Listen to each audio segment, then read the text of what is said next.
Racism has created a lot of debates in the history of the USA. Even if there had been some progresses through the years, racism against black people is still way too present today.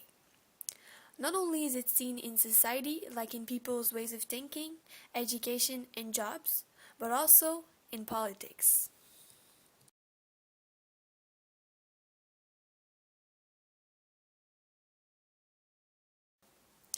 A survey about racism made for CNN by the Opinion Research Corporation in 2006 revealed that the majority of Americans do not consider themselves as being racist and take racism as an issue that should disappear for good, while 1% out of 8 consider themselves to have racist thoughts.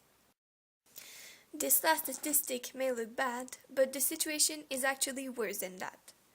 It has been proven by experts like Professor Jack DiVigio from the University of Connecticut that approximately 80% of white people are unconsciously racist. It's not that surprising when we look at the results of the survey.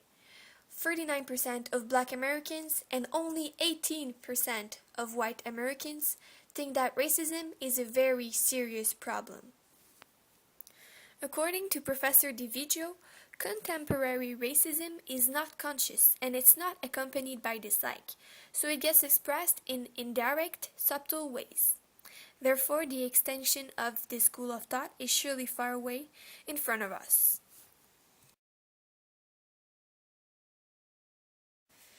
A research done by the New York Times on May 2012 about segregation revealed disturbing facts about the separation of black and white people in New York City schools. In fact, despite all the efforts that were made since the 1980s for desegregate schools, there are still many gaps in the education system. Among the 30 largest USA cities, New York City is the third one behind Chicago and Dallas, where integration of blacks in schools is the worst. Near 80% of black students had to change schools to be integrated during the past years. The efforts to include blacks and whites in the same schools have not reached any good results, since there are still approximately 100 segregated schools in NYC. Almost 70% of these most segregated schools are black ones, in neighborhoods like Brooklyn and Queens. In places where liberty and open-minding should be encouraged, racism is almost as present as it was 30 years ago.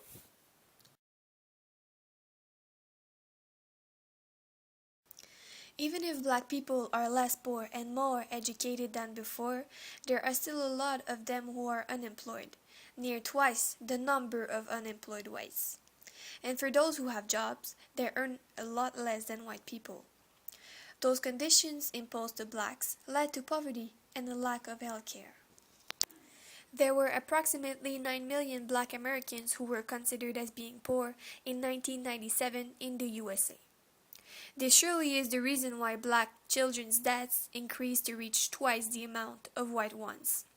The same year, 45% of black children were living poorly, while only 16% of white children were in the same condition.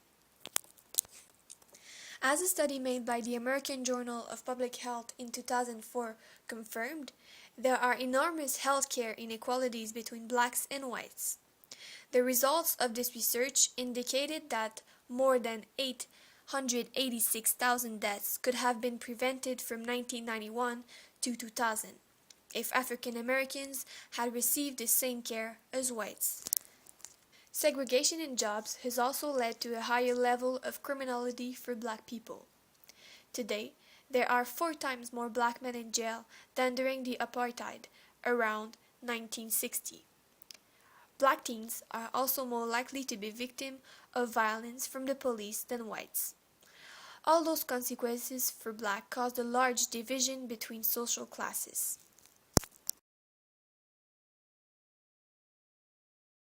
The political scene is one of the best places where racism can be seen. It's not without any explanation that it took more than 200 years in USA's history to finally have a black president. Barack Obama came to power in 2008 and marked history by becoming the first Afro-American president.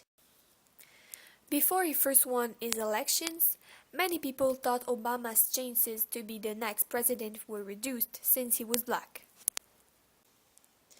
An article published by The Guardian in September 2008 revealed that around one-third of white Democrat people are racist against African Americans. Majority of those people have stereotypes against blacks and pretend that they are a weight for the American society. This attitude against blacks explains why only 3 African Americans have been elected to the Senate, including Mr. Obama, since blacks became official citizens in the USA around 150 years ago. Hopefully, despite the discrimination against black people, many Americans believed in Obama and gave him a chance to rule the country. His election, as significant as it was for black Americans, also contributed to a decrease of racism in politics. Some call this progress for African Americans' rights the Obama effect.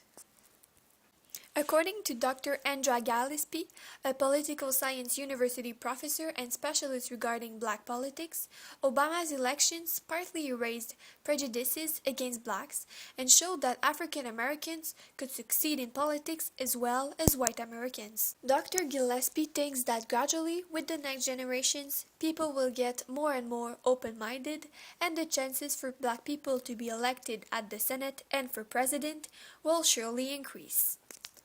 In conclusion, from slavery to America's first black president, African Americans had to fight for their rights to slowly become more respected, official citizens, and lately, equals to white Americans. Despite the noticeable improvement made during the past 200 years, racism is still abnormally present in USA's mentality, education, job market, and politics.